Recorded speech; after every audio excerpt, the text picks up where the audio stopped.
How's it going, gang? This is gonna be a short video, but I wanted to talk about some things that I've been doing recently to help keep me motivated and to trick myself into staying positive. A quick, obvious disclaimer, as I am not a professional anything, and a lot of this advice is probably going to sound very basic. 12 steps to a happier whatever. It also probably won't resonate with you if you are someone who does not suffer from Gunk Brain.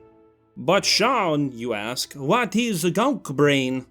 Well, in my last video, I described it as the grease that goes into a piece of industrial equipment. When you keep your equipment running all the time, the grease on the inside gets gunked up, so you need to make a conscious effort every once in a while to replace that grease so you can get rid of all that gunk. I'm sure that many of us suffer from some variety of Gunk Brain. It's not always a negative thing, but it does come in many flavors. And sometimes you just would like to try a different flavor. Sometimes you get dog brain, and there are tiny dogs yipping on the inside of your head. But if you're like me, then it can be nice every once in a while to shut those dogs the hell up. Sometimes you get this brain, and you should probably avoid this one. Whatever you happen to call it, chances are you've got it to some degree. It's something that naturally occurs when a certain event forces you to stay inside your house for over a year.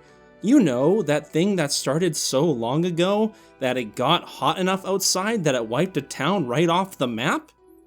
For me, I had been planning a great big trip to Japan ever since 2017. A bunch of us were gonna go, my dad, my friends, and it was gonna be this huge thing where I got to stay there for over a month and visit all the temples, and yeah. The stars aligned, and all the reservations were made for the summer of 2020, and spoiler alert in case you weren't there, that shit didn't happen, and it really bummed me the fuck out. Obviously, there were much more significant things happening in that year that were also affecting my mood, but there's no need to get into those details. We've all got our stories, and that's not the point of this. Instead, allow me to go over some things that I've been doing recently to help turn this franchise around, and hopefully, you'll find this message to be a bit more useful than try and stay positive, as I've never really understood how that's even meant to work.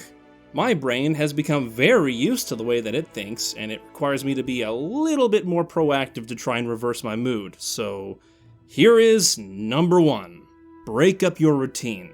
This applies best to people like me who are endless planners. Do you feel like you suffer from same shit, different day syndrome? Pick up a new hobby. It's that simple. Try to do something that you've been threatening to do for a while now. Not that long ago, I started listening to audiobooks. I don't normally read because I have dyslexia, and a lot of the time that means that I can't even read my own scripts. I used to work a pretty menial job, and audiobooks were like a cheat code to get to the end of the day, and it opened up this whole new world of fantasy and sci-fi, as well as an appreciation for good narrators. If you like fantasy, like your Game of Thrones or Lord of the Rings, you should give The Blade Itself by Joe Abercrombie a listen, specifically narrated by Stephen Pacey. Joe Abercrombie's characters are phenomenal, but my boy Stephen, he does such a good job that he had me laughing by myself in the corner of the workshop like an insane person while everyone was just sitting there staring at me like, what's up with that guy? Number 2, change your scenery. This is similar in theme, and by this I mean physically remove yourself from whatever room that you are in or change your workspace dramatically enough so that it has a new appeal. For me, I was fortunate enough to get a week off recently, and I spent it at this amazing beachside bed and breakfast. I was big into creative writing at the time, and I was stunned at how much more inspired I was to keep writing when I wasn't confined to the room that I was used to writing in. You could move around in this house, and you could sit out on the deck, assuming it wasn't absolutely lethal to do so, and it made me much happier to simply surround myself in a setting that felt new to me. When I came home from that trip, I started to employ these tactics that I discovered. I cleaned off the deck and I set up a spot for me to write outside, and now I continue to write out in the open air in order to continue this new tradition of mine. Assuming that you can't describe the weather outside as smoke.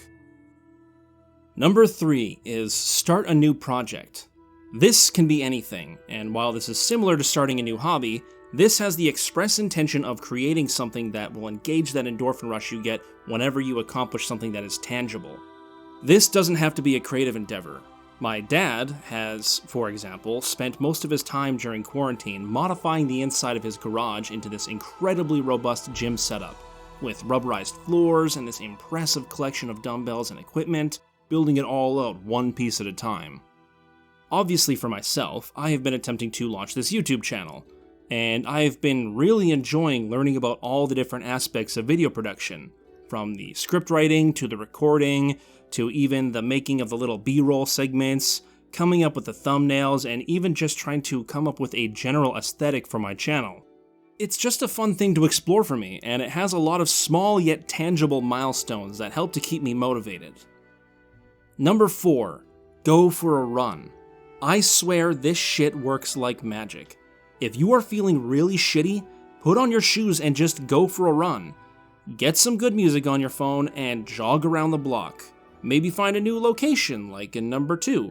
Just don't get lost, okay? Wear yourself out, and the adrenaline rush that you get will completely wipe out whatever it was that was nagging you beforehand, and hopefully you'll be able to feel good about yourself for having done that healthy activity. Obviously, it doesn't have to be a run either, it could be any physical activity.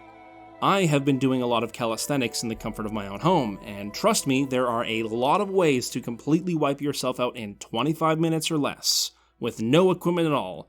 Look up any high-intensity interval training, and do that shit, and you'll know. Anyways, that's gonna be it from me. I want to thank you for watching this video, and feel free to keep listening as I ramble on. When I originally got inspired to make this video, the concept was going to be much darker and much more introspective into some of the things that I've been feeling over the past 2 years or so.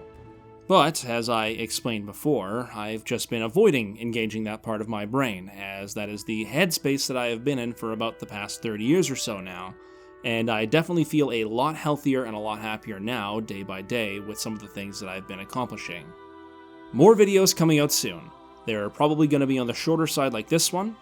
I've been thinking about doing some videos to dissect some of my favorite villains in video games, as well as some smaller breakdown videos on things like conspiracy theories, some of the more interesting ones that people may not have heard of. Anyways, until then, bye-bye. I love you.